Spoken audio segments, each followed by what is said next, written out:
want to kind of talk to you about how to take photos that communicate versus just taking pictures for yourself.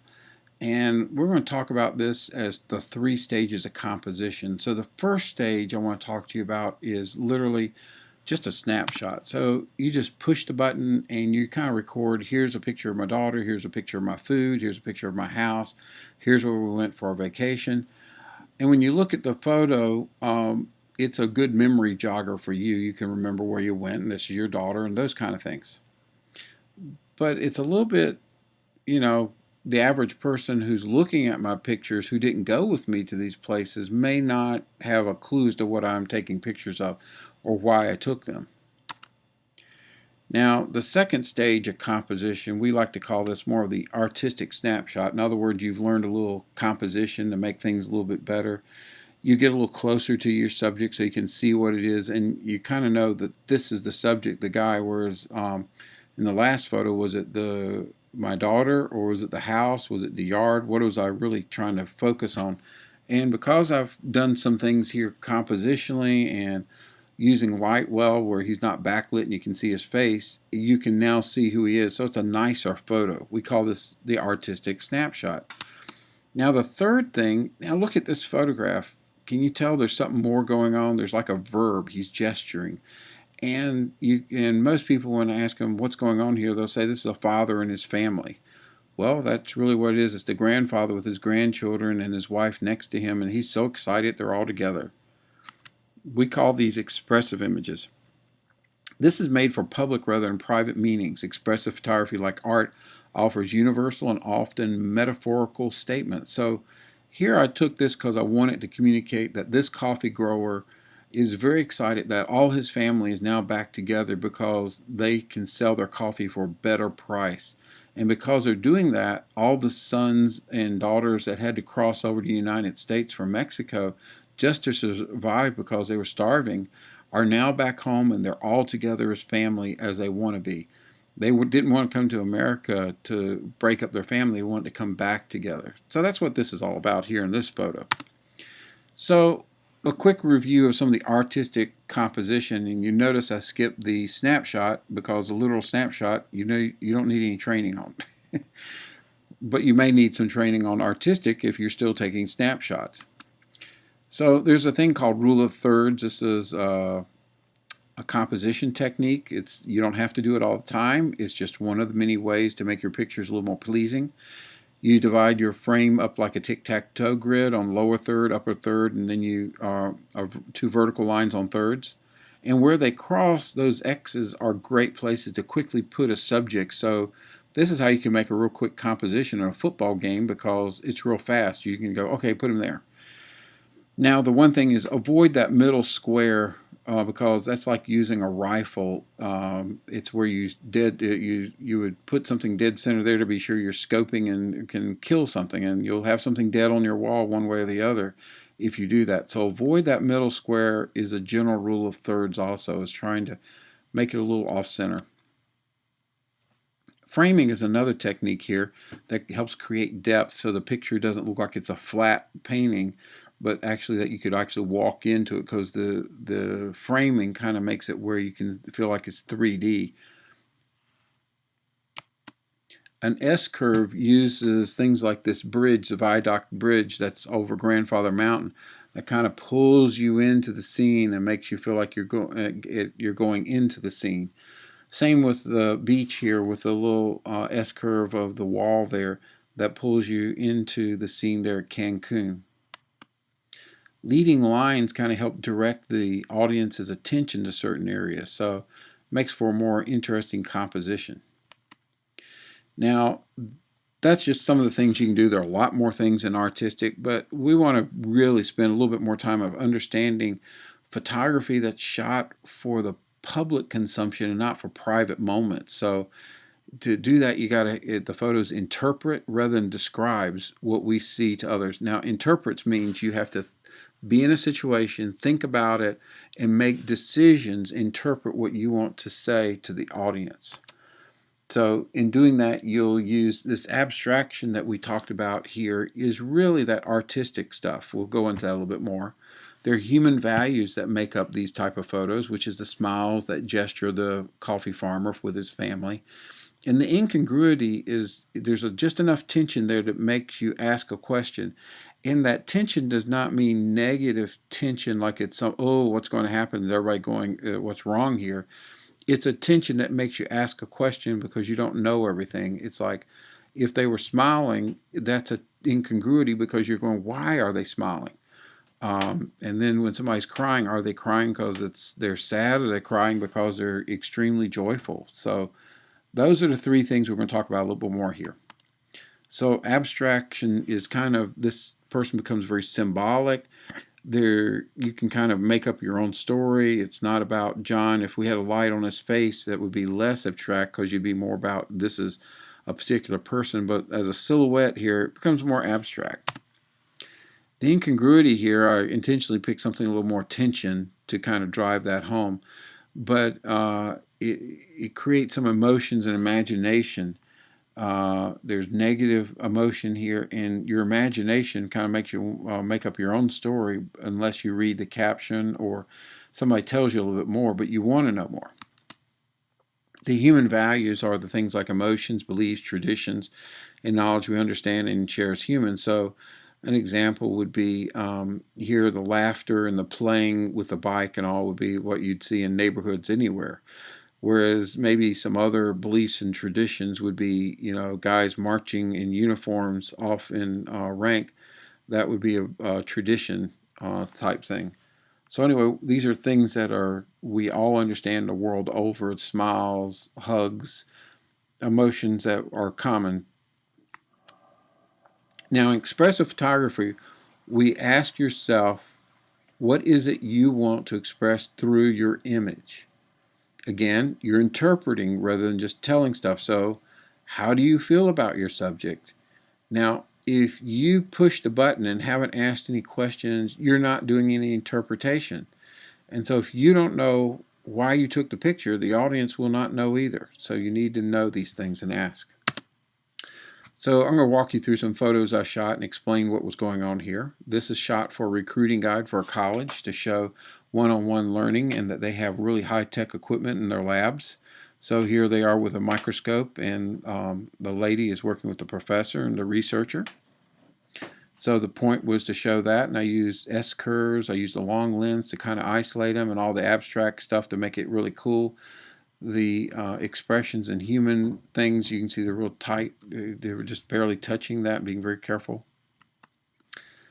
Peak action is often the action before something actually happens, before the ball actually hits the bat, and before the basketball is actually dunked, just before the bull rider here falls off. You want to see if he makes it the full 8 seconds in professional bull riding. Here, Alan Alda is using his hands and gesturing as he's interviewing a person for his TV show. President Jimmy Carter is joking around with one of his relatives, his niece, I believe, here, with his wife between, but that gesture, and you can see their laughter and all these human values and gestures too.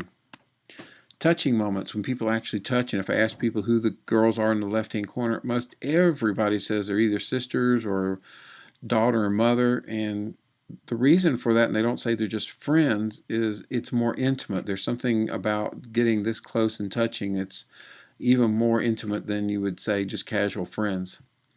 Same thing with the funeral here. You can see that the person touching, the lady touching the dead person in the casket, the only person we really would do that would be like a mother. And that's who that is. This is a mother and father saying goodbye to their son.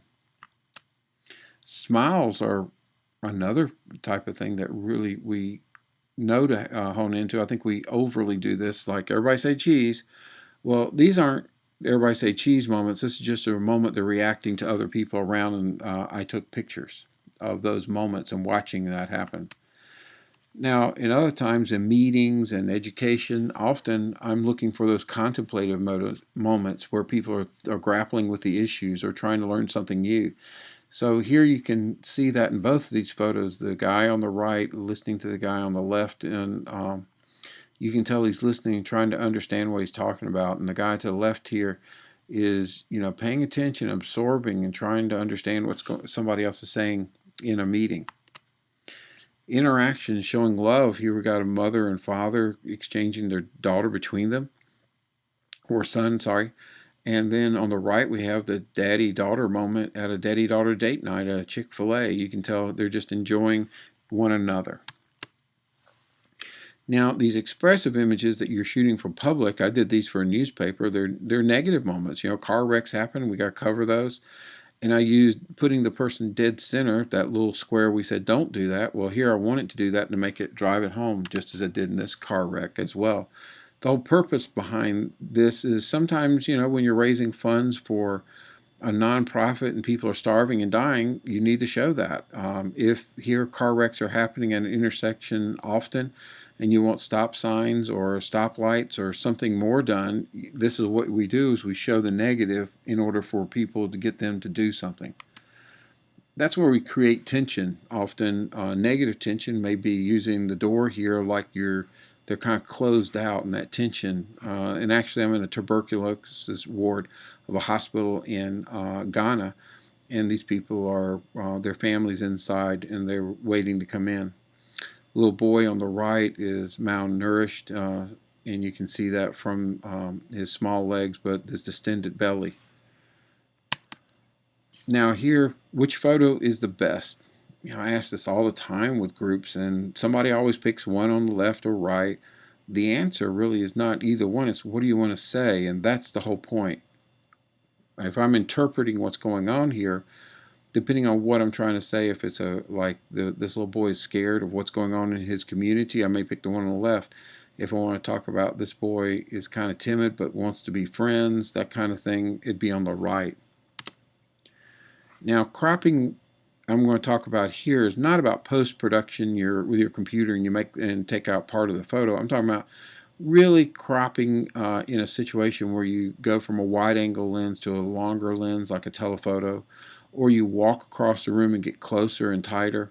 So in both of these photos, I cropped and got in tight so you could see that none of these kids have shoes. You know, pretty much they're all barefoot. Now, what's not happening is what's happening.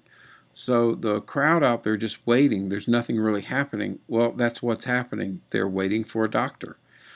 And here the doctor is filling out paper forms. So what's not happening? He's going through all the paperwork to help this person as a patient. So what's not happening is what's happening. Now there are three things we need to look at: is looking down on subjects with your camera, like looking down on children, looking up at somebody or up at children, and looking at eye level. So go back, when you typically look down on somebody, that means the person looking down is superior to the other person. And in this case, if they're children, often that would be the parent. And the parent then becomes responsible. They're the authority over these people, and it's their responsibility to take care of them. So if you're trying to raise funds for taking care of children, you'd want to do something like this often. Now, looking up puts you in the child's position and kind of looking up to the adult in a way. Or here you're making the children like heroes, like they're doing something big, and that's why you get the lower camera angle does something different.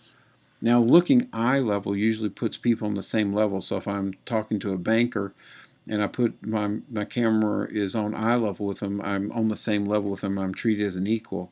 Well, when you do that with children, you make the audience feel like they're children again. So even though we're on eye level with the kid, to be on their level, that means we're kind of like a kid too.